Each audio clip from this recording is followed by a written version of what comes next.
Bonjour à tous. Aujourd'hui, nous allons corriger ensemble les exercices qui étaient présents à la fin des révisions sur les circuits électriques. Vous aurez une correction écrite ici. Tout ne sera pas forcément écrit, mais vous aurez les explications autour de de la démarche que vous devriez avoir. Alors, voici le premier exercice. Dans cet exercice, il y a donc deux questions. On vous dit qu'il va falloir trouver dans quel circuit les lampes sont A en série ou B en dérivation et quels circuits sont identiques. Donc, premièrement, pour rappel, un circuit en série, c'est un circuit où les éléments sont les uns à la suite des autres et ne forment qu'une seule boucle. Alors que dans un circuit en dérivation, on va avoir plusieurs boucles, ça signifie qu'à un endroit, on va avoir le courant qui va se séparer pour suivre deux chemins. On peut suivre plusieurs chemins. Alors on part du premier circuit, je vous rappelle que l'électricité va du plus vers le moins, donc ça part du plus, ça arrive là, ça part là. Et arrivé ici, on a une intersection, ça peut soit aller vers cette lampe-là, soit vers celle-là. Ça signifie donc qu'on est sur un circuit pour le A en dérivation. Maintenant, on va regarder le circuit B. Le circuit B, ça part du plus, hop, et là, de nouveau, une intersection, soit ça part vers le haut, soit ça part vers le bas. On est donc de nouveau sur un circuit en dérivation. Arrivé au circuit C, on sort du plus, on passe à travers une lampe, on poursuit le chemin, on passe à travers une deuxième lampe, on arrive au moins. Là, on est donc sur un circuit qui est en série, puisque les éléments sont les uns à la suite des autres. On arrive au circuit D. Alors là, le circuit D, on commence par passer dans une lampe, puis arriver à une intersection. Donc, de nouveau, on est sur un circuit en dérivation. Pour le E, on sort du plus, on traverse une lampe, puis il y a une intersection. Ça signifie donc qu'on est encore en dérivation. Et pour le F, on sort du plus, on traverse une lampe, on traverse une deuxième lampe, puis on traverse une troisième lampe, et on arrive au moins. Tout ça sans intersection. Ça veut donc dire que c'est un circuit en série.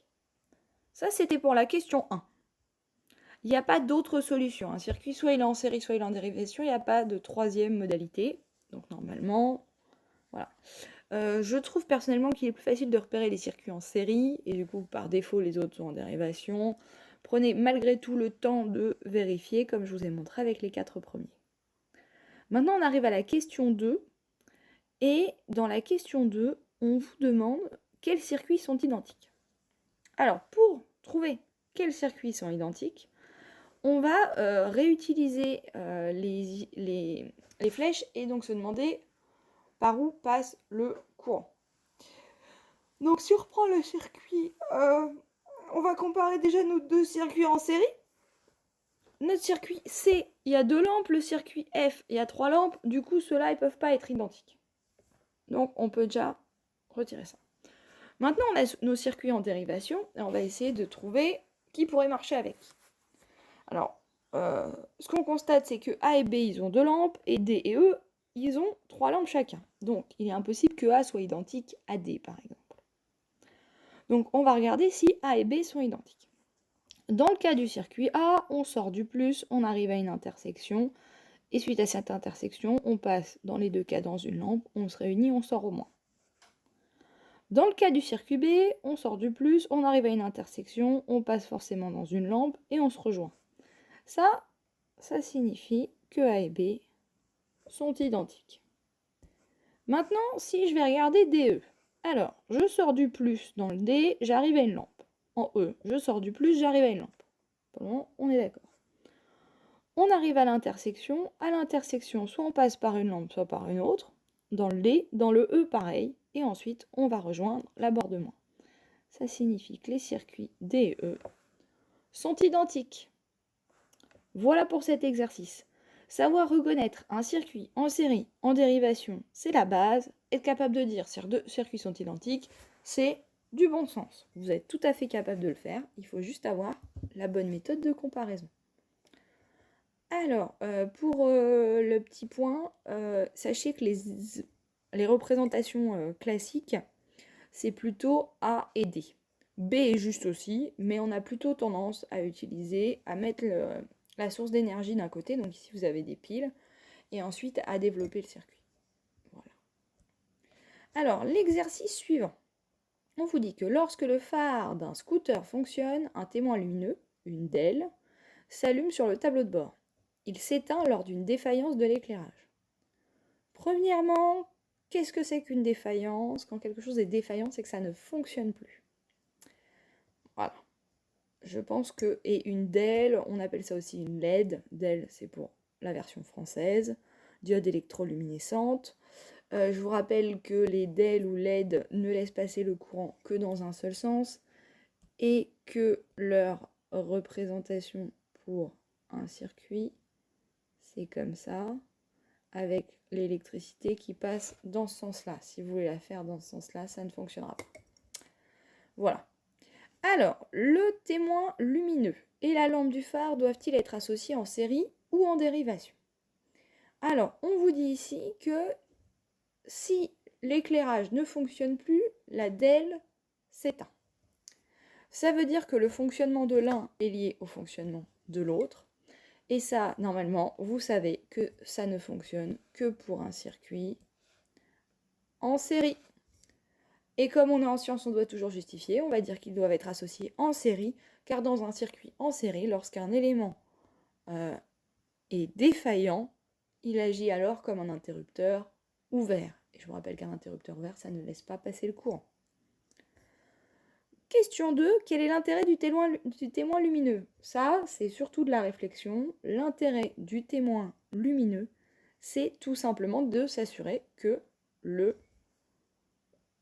l'éclairage fonctionne. Ça, se rendre compte que l'éclairage fonctionne. Si ça ne s'allume pas, c'est que vous n'avez pas non plus d'éclairage. Voilà.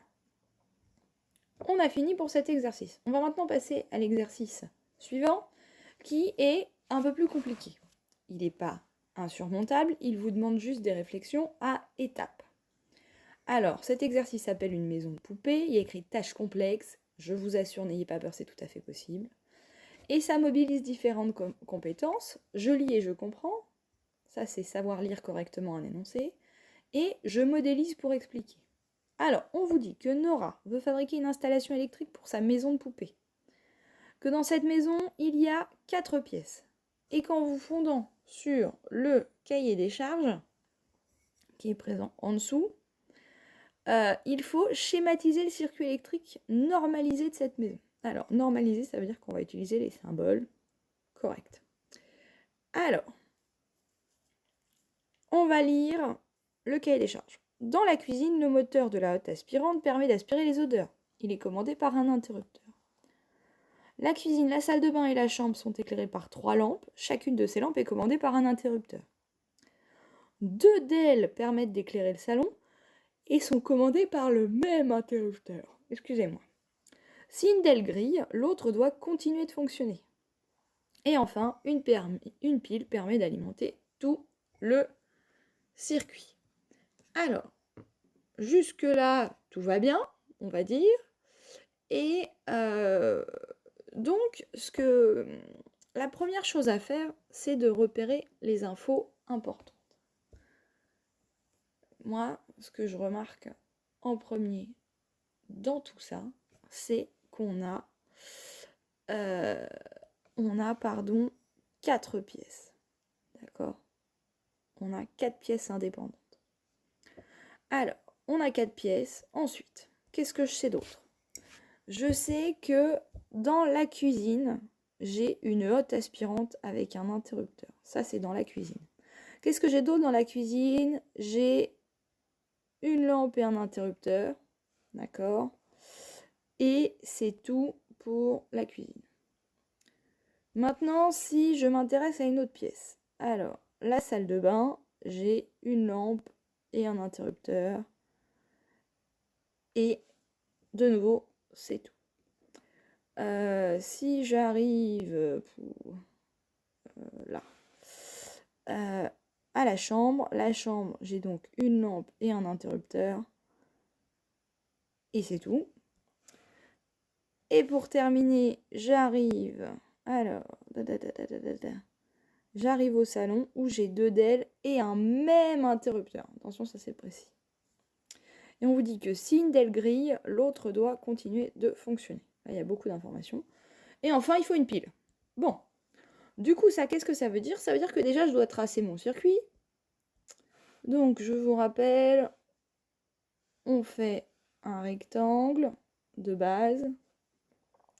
Et ensuite, on va réfléchir à est-ce qu'il s'agit d'un circuit en série ou en dérivation. Clairement, les pièces sont indépendantes les unes des autres. Donc, ça veut dire que ça va être un circuit en dérivation. Et ça veut dire qu'il faut une branche par pièce. D'accord? Voilà, représenté de façon un peu plus propre. Maintenant, on sait que le circuit, il est alimenté par une pile. Donc, on va représenter cette pile à une extrémité et attribuer une branche à chaque pièce. Première pièce, la chambre. On avait vu tout à l'heure quand j'avais surligné que c'était celle où il y avait, avec la salle de bain, le moins de choses à faire. Et donc, on vous dit que la salle de bain et la chambre, ici, elles sont éclairées par donc, une lampe chacune et un interrupteur. Alors, une lampe chacune et un interrupteur, on va mettre sur chacune de ces branches une lampe et un interrupteur. Je vous rappelle que ça représente une lampe et ça, c'est un interrupteur ouvert. D'accord? Vous pouvez le représenter fermé, mais il est plus facile de le voir ouvert. On ne vous a pas demandé à ce que la lumière soit allumée dans votre circuit. Est-ce que l'ordre a une importance ici? Non, parce que sur cette portion-là, que je mette l'interrupteur avant ou après, je vous rappelle qu'il faut que l'électricité puisse faire un tour complet. Si l'interrupteur est après, ça ne peut pas faire un tour complet, donc ça fonctionne quand même. La pièce d'après, c'est la cuisine. Dans la cuisine, il se passe 2 choses. J'ai d'un côté la hotte et de l'autre côté la lumière. Et on n'a pas dit que le fonctionnement de l'un va impacter le fonctionnement de l'autre, et heureusement d'ailleurs. Donc ça veut dire que dans la cuisine, je dois faire un circuit en dérivation. Ça veut dire qu'au sein de la branche, ici, cuisine, je fais une sous-partie avec une dérivation. Et donc, au niveau de la cuisine, je vais voir que j'ai d'un côté la hotte avec un interrupteur, de l'autre la lumière avec un interrupteur. Ça veut dire que je vais pouvoir reproduire ça. D'accord? Hop, hop, à peu près là. Et il me faut aussi un interrupteur pour la hotte. La question c'est comment je représente la hotte. On va faire un rond avec un H. Voilà, en version propre. Maintenant, on va réfléchir pour le salon. Le salon, on vous dit qu'il est éclairé par 2 DEL et qui sont toutes les deux gérées en même temps par un interrupteur et que si l'une grille, l'autre, elle doit continuer de fonctionner. Ça veut dire que nos 2 DEL, elles sont indépendantes. Si elles sont indépendantes, ça veut dire qu'elles sont sur un circuit en dérivation. Donc, j'ai un petit circuit en dérivation. Et ce circuit en dérivation, donc, il va être géré par un seul interrupteur et sur chaque branche, je vais avoir une DEL. Donc, j'ai placé mes DEL et voilà l'interrupteur. Ça, c'est le circuit final. Il faut quand même savoir que vous auriez pu tout simplement prolonger ici ces parties-là et retirer ces fils-là. Et là, ça aurait fonctionné de la même façon. Voilà les 2 possibilités. J'espère que cette vidéo vous aura aidé à comprendre cet exercice et les précédents. Le dernier exercice, il est certes un peu plus complexe, mais finalement, c'est surtout parce qu'il est plus long. On a utilisé exactement les mêmes notions que dans les exercices précédents. N'hésitez pas à reprendre cet exercice une fois que vous pensez avoir compris la correction pour vous assurer que vous retrouvez la même chose. Et surtout que vous êtes capable de l'expliquer. Voilà, bonne fin de journée à vous et à bientôt pour la suite.